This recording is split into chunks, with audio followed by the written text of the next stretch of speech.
జై సాయి మాస్టర్. ఒకసారి శ్రీ మాస్టర్ గారు బనగాన్పల్లెకి వచ్చారు. అది ప్రాతః సమయం. ఉదయం 6 గంటలయింది. పని మనిషి వచ్చి ఇంటి ప్రక్కనే ఉన్న మంచినీళ్ల బావి నుండి నీళ్లు తెచ్చి పెరట్లో ఉన్న నీటి తొట్లలో నీరు నింపుతున్నది. ఆమె తన 6 నెలల పసికందుని వంటింటి వెనుక వరండాలో పడుకోబెట్టి పని చేసుకుంటుంటే ఆ పసిపాప తల్లి కోసం పెద్దగా ఏడవనారంభించింది. ఇంట్లోని వారమందరము మా పనులలో మేము ఉన్నాము. శ్రీ మాస్టర్ గారు అప్పటికే లేచి కాఫీ త్రాగుతున్నారు. పాప ఏడుస్తుంటే శ్రీ మాస్టర్ గారు గబగబా లేచి వెళ్ళి ఏడుస్తున్న పాపను చేతిలోకి తీసుకొని సముదాయిస్తూ అటూ ఇటూ తిరగసాగారు.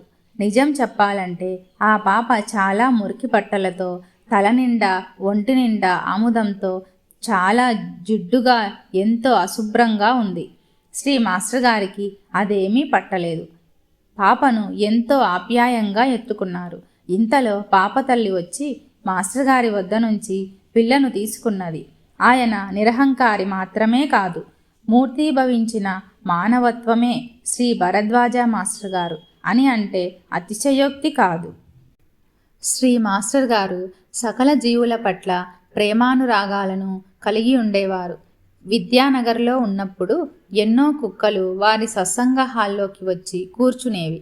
సత్సంగ సమయంలో ఎంతో ఏకాగ్రతతో శ్రీ మాస్టర్ గారి బోధలు వింటున్నట్లుగా ఆయన వైపే వాటి దృష్టి నిగిడ్చి చూస్తూ సత్సంగం జరిగినంతసేపు కూర్చొని ఉండేవి. సత్సంగం జరిగిన తర్వాత భక్తులందరితో పాటు అవి కూడా కొబ్బరి ముక్కలు, ప్రసాదాలు తిని వెళ్ళేవి. ఒక్కొక్కసారి రాత్రి సమయంలో కూడా అవి హాల్లో పడుకునేవి. శ్రీ మాస్టర్ గారు వాటిని ఏమీ అదిలించేవారు కాదు. ఒక కుక్క నిత్యం సత్సంగంలో పాల్గొనేది. మిగతా టైములో ఎక్కడెక్కడో తిరుగుతున్నా సరిగ్గా సత్సంగం ఆరంభించే ఒక 5 నిమిషాల ముందే హాల్లోకి వచ్చి కూర్చునేది. ఆ కుక్క గురువారం ఉపవాసం ఉండేది. దాని ముందు ఎటువంటి ఆహారాన్ని పెట్టినా అది ముట్టకుండా తులసి చెట్టు దగ్గరికి వెళ్ళి 2-3 తులసీ దళాలు కొరికి తిని వెళ్ళిపోయేది. విద్యానగర్లో పెరట్లో ఎన్నో కాకులు, పిచ్చుకలు, ఎలుకలు, ఉడుతలు, పిల్లులు స్వేచ్ఛా విహారం చేస్తుండేవి.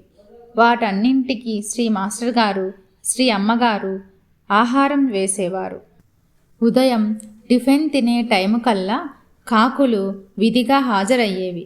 మొదట్లో పెరట్లో తాటాకుల దడిపై నిలబడి వాటికి టిఫిన్ పెట్టేంత వరకు గోలగోలగా అరుస్తూనే ఉండేవి. వాటికి ఇడ్లీ, దోశ, చపాతీ అన్నీ చిన్న ముక్కలుగా చేసి విసిరేస్తుంటే అవి దడిపై నుండి ఎగిరి వచ్చి ఆ ముక్కలను క్రింద పడకముందే గాలిలో నుంచి వాటి ముక్కులతో అందుకొని తినేవి. ఒకసారి నేను, సత్యం అన్నయ్య, శ్రీ మాస్టర్ గారు, శ్రీ అమ్మగారు రాత్రి 10 గంటల సమయంలో వెనుక వైపు వరండాలో కూర్చొని మాట్లాడుకుంటూ భోజనాలు చేస్తున్నాము. ఉన్నట్లుండి శ్రీ మాస్టర్ గారు, పెద్ద పాము ఇటువైపు వస్తున్నది, మీరు ఏమీ భయపడవద్దు, ఏమీ భయం లేదు అన్నారు. ఇంతలో జరజరా పాకుతూ మేము భోజనాలు చేసే చోటికి పెద్ద పాము వచ్చింది. మేము శ్రీ మాస్టర్ గారిపై భారం ఉంచి ఏమీ భయపడకుండా చూస్తూ ఉన్నాము. ఆ పాము దాదాపు 1/2 గంట సేపు మా మధ్యనే ఉన్నది. శ్రీ మాస్టర్ గారు దాని వైపే చాలాసేపు చూశారు. ఆ తర్వాత అది పడగదించి వరండా వెనుక మట్టి నేల వైపు పాకుతూ వెళ్ళిపోయింది.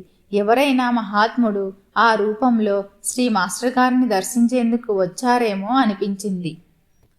ఒకరోజు విద్యానగర్లో మాస్టర్ గారింట్లోని స్నానాల గదిలో ఒక కుక్క ఈనింది. శ్రీ మాస్టర్ గారు ఆ కుక్కను చూచి దానికి పెరుగన్నం తినిపించి దాని మూతి తుడిచి దానిపైన ఒక దుప్పటి కప్పి వచ్చారు. ఆ సమయంలో అక్కడికి వెళ్ళిన ఒక భక్తురాలు శ్రీ మాస్టర్ గారి ఈ చర్యను వింతగా చూస్తుంటే ఆయన నవ్వుతూ, కుక్క ప్రసవిస్తే అన్నం పెడుతున్నానమ్మా అన్నారు. కుక్క ఈనింది అనకుండా వారు ప్రసవించింది అన్నారు. ఈ విధమైన చర్యల ద్వారా వారు సకల జీవులలోనూ భగవంతుడినే దర్శిస్తుంటారని, సకల జీవులను ప్రేమిస్తారని ఆమెకు గోచరించింది. శ్రీ రమణ మహర్షి కూడా జంతువులను, పక్షులను కూడా అవి అనకుండా వారు అని ఎంతో గౌరవంగా సంబోధించేవారు. విద్యానగర్లో ఒకసారి శ్రీ మాస్టర్ గారింట్లో స్నానాల గదిలో ఒక కుక్క 3 పిల్లల్ని పెట్టింది. శ్రీ మాస్టర్ గారు ప్రతిరోజు ఆ కుక్కకు ఆ కుక్క పిల్లలకు ఆహారం ఇచ్చేవారు. కుక్కకు పెరుగన్నం పెట్టేవారు. ఆ 3 కుక్క పిల్లల కోసం ప్రత్యేకంగా అమ్మగారి చేత జావ కాయించి 3 పళ్ళేలలో పోయించి వాటి చేత త్రాగించేవారు. ఆ విధంగా వరుసగా చాలా రోజులు శ్రీ మాస్టర్ గారు ఆ కుక్కకు కుక్క పిల్లలకు ఆహారం ఇచ్చారు. ఒంగోలు వచ్చిన తర్వాత శ్రీ మాస్టర్ గారి కుటుంబం కొన్నాళ్ళు సంతపేటలో ఉన్నారు. ఆ తర్వాత సంతపేట నుండి వారు లాయరుపేటకు శ్రీమతి సుబ్బలక్ష్మమ్మ గారి కొత్తగా కట్టిన ఇంట్లోకి మారటం జరిగింది. ఆ ఇల్లు కట్టడం ప్రారంభించింది మొదలు ఒక కుక్క ఆ ఇంటి ప్రాంగణంలోనే ఉంటూ ఉండేది. ఆ తర్వాత 2-3 ఏళ్లకు అది బాగా ముసలిదై వ్యాధిగ్రస్తురాలైంది. అయినా ఆ కుక్క ఎంతో విశ్వాసంతో ఎప్పటి వలనే శ్రీ మాస్టర్ గారి ఇంట్లోని వారిపై అపార ప్రేమ వ్యక్తం చేసేది. ఇంట్లో ప్రతి ఒక్కరూ బయటకు వెళ్తున్నప్పుడల్లా వీధి చివరి వరకు సాగనంపేది. ఇంటికి రాత్రింబగళ్ళు కాపలా కాచేది. చివరకు అది లేవలేని స్థితికి వచ్చి ఒక మూల పడుకొని ఉంటే శ్రీ మాస్టర్ గారు ప్రత్యేకంగా దానికి ఆహారం, నీళ్లు ఇస్తుండేవారు. మాతో ఆ కుక్క ఇక ఓపిక లేని స్థితిలో ఉంది, దానికి జాగ్రత్తగా ఆహారం ఇవ్వండి, అది ఆహారం కోసం ఎక్కడికి వెళ్ళలేదు అన్నారు. అలా నోరులేని మూగజీవుల పట్ల శ్రీ మాస్టర్ గారు అపార దయను చూపించేవారు. దూర ప్రాంతాల నుండి వచ్చిన భక్తులు శ్రీ మాస్టర్ గారింట్లోనే కొన్ని రోజులు ఉండేవారు. వచ్చిన భక్తులకు శ్రీ అమ్మగారు, నేను, మా చెల్లెలు వంట చేసి వడ్డించేవాళ్ళం. సులోచన, లక్ష్మీ అక్క వంటి వారు వంటలో సహాయపడేవారు.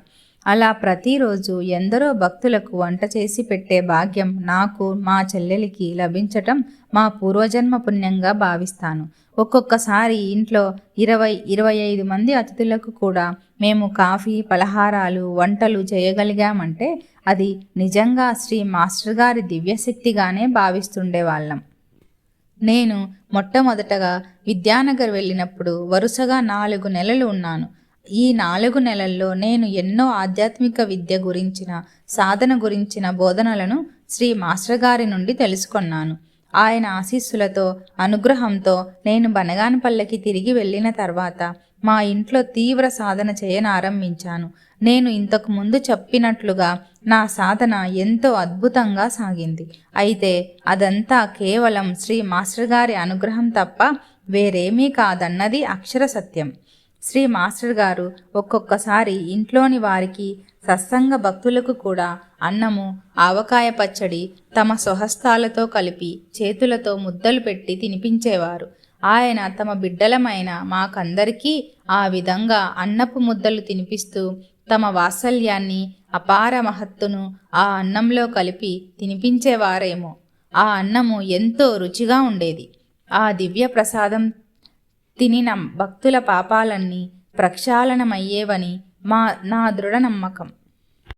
ఇలా విద్యానగర్లో కొద్ది సంవత్సరాలకు శ్రీ మాస్టర్ గారి సత్సంగాలకు వచ్చే భక్తుల సంఖ్య పెరిగింది. వేరువేరు ఊర్ల నుంచి భక్తులు శ్రీ మాస్టర్ గారి దర్శనార్థం రావటం ఆరంభించారు. శ్రీ మాస్టర్ గారితో మా అక్కయ్య వివాహమైన కొద్ది రోజులకు శ్రీ మాస్టర్ గారు విద్యానగర్ నుండి బనగాన్పల్లెకి వచ్చారు. మా అక్కగారైన శ్రీమతి బాలగారి కుమారుడు చిరంజీవి శ్రీనివాస్ అప్పుడు 8 నెలల పిల్లవాడు. ఆ రోజు శ్రీ మాస్టర్ గారు అప్పుడే ఊరు నుండి వచ్చి మా ఇంట్లోని హాల్లో కుర్చీలో కూర్చున్నారు. ఆ పెద్ద హాలులో ఒక మూల నేలపై కూర్చొని ఆడుకుంటూ ఉన్న చిరంజీవి శ్రీనివాస్ శ్రీ మాస్టర్ గారి వైపే కొద్ది క్షణాలు నిశితంగా చూసి గబగబా పారాడుతూ శ్రీ మాస్టర్ గారిని సమీపించి మొదట ఆయన ఎడమకాలు పాదాన్ని 2 చేతులతో పట్టుకొని ఆయన ముఖంలోకి చూశాడు.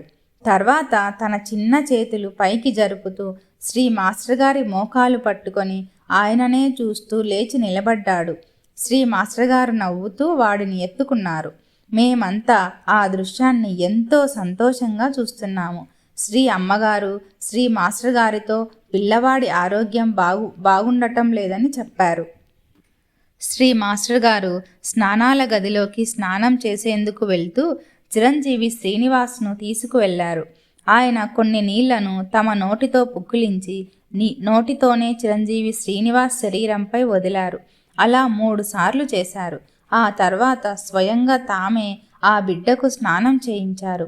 ఆ రోజు నుండి చిరంజీవి శ్రీనివాస్కు అనారోగ్యం తొలగిపోయి సంపూర్ణ స్వస్థత చేకూరింది. అంతేకాదు ఎంతో అదృష్టవంతుడైన ఆ బిడ్డను శ్రీ మాస్టర్ గారు ఎంతగా ఆశీర్వదించారో తెలియదు గాని ఆరోగ్యాన్ని ఇవ్వటమే కాదు, ఆ చిన్నారి బాబు హృదయంలో శ్రీ సాయినాథునిపై అంతులేని భక్తి నెలకొనేలా భక్తి బీజాలు నాటారని మాకు అర్థమైంది. అది ఎలా జరిగిందంటే, చిరంజీవి శ్రీనివాస్ వాళ్ళ ఇంట్లో ఒక పెద్ద సాయి పటం ఉండేది. అప్పట్లో వాళ్ళింట్లో ఆ పటానికి పూజలు కూడా చేసేవారు కాదు. ఆ పటం ఒక గదిలో ఒక మూల నేల మీద గోడ నానించి నిలబెట్టి ఉండేది. అయితే ఎవరూ చెప్పకుండానే 3 ఏండ్ల వయసున్న ఆ పిల్లవాడు బాబా ఫోటో ముందు నిలబడి బాబాతో మాట్లాడుతుండేవాడు. ఒకరోజు శ్రీనివాస్ బాబా ఫోటో ముందు నిలబడి, బాబా బిస్కెట్ తింటావా అంటూ ముద్దు మాటలతో బాబాను పలకరిస్తూ ఒక బిస్కెట్ని బాబా ఫోటోలోని బాబా నోటి వద్ద ఉంచాడు. వెంటనే అబ్బా అని కొంచెం గట్టిగా అరచి, కొలుకుతావా, నీకు బిస్కెట్ పెట్టను అన్నాడు బాబాతో. మేమంతా కంగారుగా ఏమైందని అడిగితే, శ్రీ సాయి నన్ను వేలు కొలికాడు అని వేలు చూపించాడు. వాడి వేలుపై బాబా పంటితో నొక్కినట్లుగా చిన్న ఘాటు ఉన్నది. మేము ఆశ్చర్యపోయాము. ఫోటోకి శీలలు మేకులు లాంటివి ఏమీ లేవు. వాడి వేలుపై ఆ ఘాటు ఎక్కడి నుండి వచ్చింది అనుకున్నాము. అయితే బాబు ఆ రోజు నుండి బాబాపై అలిగి ఫోటోను చూసినప్పుడల్లా నువ్వు నన్ను కొలికావు, నీతో పలుకను అంటుండేవాడు ముద్దు మాటలతో. అప్పటి నుండి చాలా రోజుల వరకు చిరంజీవి శ్రీనివాస్ ఎవరింట్లో ఫోటో చూసినా వీడే నన్ను కొలికాడు అని అందరితో చెప్పేవాడు. అంత చిన్న వయస్సులో శ్రీ సాయినాథుని సాక్షాత్కార భాగ్యాన్ని పొందిన ఆ పిల్లవాడి అదృష్టానికి అందరికీ ఎంతో ఆనందం కలిగింది. 1976వ సంవత్సరం నవంబరు నెల 7వ తేదీన బనగానపల్లెలో శ్రీ అమ్మగారికి కుమార్తె జన్మించింది. వెంటనే ఆ వార్తను శ్రీ మాస్టర్ గారికి తెలియజేయగా ఆయన మర్నాటి ఉదయానికల్లా బనగానపల్లెకి వచ్చారు. ఆయన హాస్పిటల్కు పాపను చూసేందుకు వెళ్ళారు. ఆయన హాస్పిటల్లో శ్రీ అమ్మగారు పాప ఉన్న గదిలో ప్రవేశించేసరికి ఉయ్యాలలో పాప మేలుకొనే ఉన్నది. తన తండ్రి తనను చూడ వస్తున్నారని తెలుసునేమో మరి. కళ్ళు విప్పి చూస్తూ కాళ్ళు చేతులు కొద్దిగా కదిలిస్తూ ఉత్సాహంగా ఉన్నట్లు తోచింది. శ్రీ మాస్టర్ గారు ఊయల వద్దకు వెళ్ళి వంగి నవ్వుతూ ఊయలలోని పాప కళ్ళలోకి సూటిగా చూశారు. ఆ దృశ్యం ఎంత మనోహరంగా ఉన్నదో మాటలలో చెప్పలేను. శ్రీ మాస్టర్ గారు అలా చూడగానే వెంటనే పాప తన అతి సుకుమారమైన చిన్న చిన్న లేత చేతులు కదిలించి 2 నెమ్మదిగా కలిపి ఆయనకు నమస్కరించింది. ఆ అద్భుతమైన సన్నివేశాన్ని చూసిన నేను, శ్రీ అమ్మగారు దిగ్భ్రాంతి చెందాము. నేను చూస్తున్నదేమిటో నాకు అర్థం కావటం లేదు. నా కళ్ళను నేనే నమ్మలేకపోయాను. పాప అతి స్పష్టంగా 2 అరచేతులు విప్పార్చి ఆ హస్తాలను 2 కలిపి తన తండ్రికి నమస్కారం చేస్తున్నది. ఆశ్చర్యంగా చూస్తున్న మా వైపు చూసి శ్రీ మాస్టర్ గారు నవ్వుతూ ఆమెకు నేను ఎవరో తెలుసు అన్నారు పాపను చూపిస్తూ. ఆ మాటతో ఇంకా ఆశ్చర్యపోయాను. అంత చిన్న పాపకు ఆయన తెలియటమేమిటి, వాళ్ళిద్దరి బంధం ఏమిటో అనుకున్నాను. ఆ తర్వాత నెల రోజుల లోపల బారసాల, నామకరణ మహోత్సవం వైభవంగా జరిగాయి. శ్రీ మాస్టర్ గారు పాపకు వేదవతి అని నామకరణం చేశారు. పాపకు 3వ నెల రాగానే శ్రీ అమ్మగారు పాపతో విద్యానగర్ వచ్చారు. 1981వ సంవత్సరంలో శ్రీ మాస్టర్ గారు శ్రీ సాయినాథుని సంకల్పం మేరకు విద్యానగర్ వదిలి ఒంగోలు ప్రజల పుణ్యఫలంగా తమ నివాసాన్ని ఒంగోలుకు మార్చటం జరిగింది. 1981 సంవత్సరం జూలై నెల 23వ తేదీన ఒంగోలులో శ్రీ అమ్మగారు ఒక మగబిడ్డకు జన్మనిచ్చారు. ఆ చిన్నారి బాబుకు శ్రీ మాస్టర్ గారు ద్వారకనాథ్ జ్ఞానేశ్వర్ అని నామకరణం చేశారు. శ్రీ మాస్టర్ గారు తమ కుటుంబంతో ఒంగోలు సంతపేటలో ఒక ఇంటిని అద్దెకు తీసుకొని నివాసం ఉండనారంభించారు. శ్రీ మాస్టర్ గారు నిరుద్యోగిగా ఉండటంతో శ్రీ సత్యం, శ్రీ విక్రమ్ గారులు నడుపుతున్న ప్రింటింగ్ ప్రెస్ మీద వచ్చే ఆదాయమే కుటుంబానికి జీవనాధారం. అయినా ఇంట్లో వచ్చిపోయే భక్తుల సంఖ్య రాను రాను పెరుగుతున్నదే గాని తరగటం అనేది లేదు. ఆర్థిక పరిస్థితి ఇలా ఉండగా శ్రీ అమ్మగారి ఆరోగ్యం పూర్తిగా క్షీణించింది. ఆమె పూర్తిగా నడవలేని పరిస్థితికి వచ్చారు. శ్రీ మాస్టర్ గారు విద్యానగర్లో మొదట్లో శ్రీ కృష్ణమాచార్య గారి వద్ద ట్రీట్మెంట్ చేయించారు. ఒంగోలు వచ్చిన తర్వాత వెంకటగిరిలో ఉండే యునాని వైద్యురాలు డాక్టర్ మీనమ్మ గారి వద్ద వైద్యం ప్రారంభించారు. ఆవిడ ఒంగోలు వచ్చి వీరింట్లో ఉంటూ వైద్యం చేసేవారు. ఆమె వైద్యం ప్రారంభించిన 6 నెలలలో శ్రీ అమ్మగారి ఆరోగ్య పరిస్థితి బాగా మెరుగుపడింది. దాదాపు కదలిక కూడా లేకుండా పోయిన ఆమె కుడిచేయి పూర్తిగా స్వాధీనంలోకి వచ్చింది. శ్రీ అమ్మగారి వైద్యం నిమిత్తం ఖర్చులు, ఇంట్లో అతిథి అభ్యాగతులు, పసిపిల్లవాని సంరక్షణ, ఇంట్లోని గృహిణి పూర్తిగా అశక్తురాలై లేవలేని స్థితిలో ఉండటం, ఆర్థిక ఇబ్బందులు, ఇన్ని సమస్యలు ఒక్కసారిగా శ్రీ మాస్టర్ గారిని చుట్టుముట్టాయి. ఇల్లు నిర్వహించేందుకు స్థిరమైన వ్యక్తులు ఎవరూ లేరు. అలాంటి పరిస్థితులలో ఎవరైనా కృంగిపోయి తీవ్ర నిరాశ నిస్పృహలకు లోనవటం అనేది సహజం. అయితే శ్రీ మాస్టర్ గారిలో కానీ శ్రీ అమ్మగారిలో కానీ ఏ కోశాన అటువంటి నిస్పృహ అనేది కనిపించటం ఎవ్వరూ చూడలేదు. వారిద్దరూ ఏమాత్రం బాధ లేకుండా తమ చెంతకు వచ్చిన వారితో నవ్వుతూ ఉత్సాహంగా మాట్లాడుతుండేవారు. ఒంగోలు వచ్చిన తర్వాత శ్రీ మాస్టర్ గారికి ఉద్యోగ బాధ్యతలు లేకపోవటంతో ఆయన సర్వకాల సర్వావస్థలలోనూ భక్తులకు అందుబాటులో ఉండేవారు. అందువల్ల ఆయనను దర్శించవచ్చే భక్తుల సంఖ్య విపరీతంగా పెరిగింది. అయినా ఆయన ఇంటి పరిస్థితులకు ఏమాత్రం కలవరపడకుండా ఎప్పటి వలనే భక్తులతో సత్సంగాలు, భజనలు మామూలుగానే జరుపుతుండేవారు. పైగా అలాంటి పరిస్థితులలో ఆ ఇంటిలో ఎన్నో శుభకార్యాలు కూడా జరిగేవి.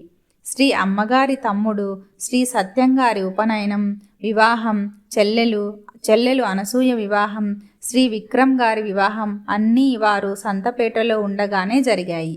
ఈ శుభకార్యాలన్నింటినీ మంచంలో నుండి లేవలేకుండా ఉన్నప్పటికీ శ్రీ అమ్మగారు ఎంతో ఉత్సాహంగా స్వయంగా పర్యవేక్షిస్తూ ఆమె చేతుల మీదుగా సకల ఏర్పాట్లు జరిపించటం ఎంతో ఆశ్చర్యకరమైన విషయం. ఆమెలో నిగూఢంగా ఉన్న దైవశక్తియే ఈ కార్యాలన్నింటినీ జరిపించిందన్న విషయం అక్షర సత్యం. శ్రీ మాస్టర్ గారి ఇంటి ఆర్థిక పరిస్థితులు ఇలా ఉండగా ఇంటి పనులు, వంట పనులు, పసిబిడ్డ సంరక్షణ చేసుకుంటూ నిలకడగా ఇంటిని నిర్వహించేవారు లేకపోయారు. పూజ్య శ్రీ మాస్టర్ గారు శ్రీ సాయి సేవలో నిరంతరం నిమగ్నులై ఉండేవారు. ఈ సృష్టిలోని సమస్త వస్తు, ప్రాణి, పరిస్థితులన్నీ వారికి తమ ఆత్మస్వరూపమైన శ్రీ సాయి రూపాలు.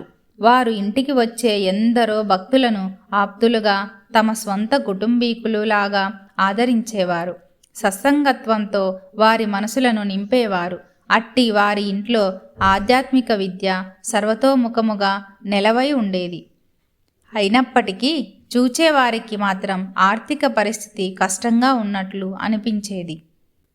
ఆ రోజుల్లో కొంతకాలం నేనొక్కదాన్నే ఇంట్లో సహాయంగా ఉన్నాను కనుక మా అమ్మగార్ల సేవ, నెలల పసివాడైన ద్వారక బాబును చూసుకోవటం, పసిపిల్ల వేదవతి సంరక్షణ నేనే చేయవలసి వచ్చేది.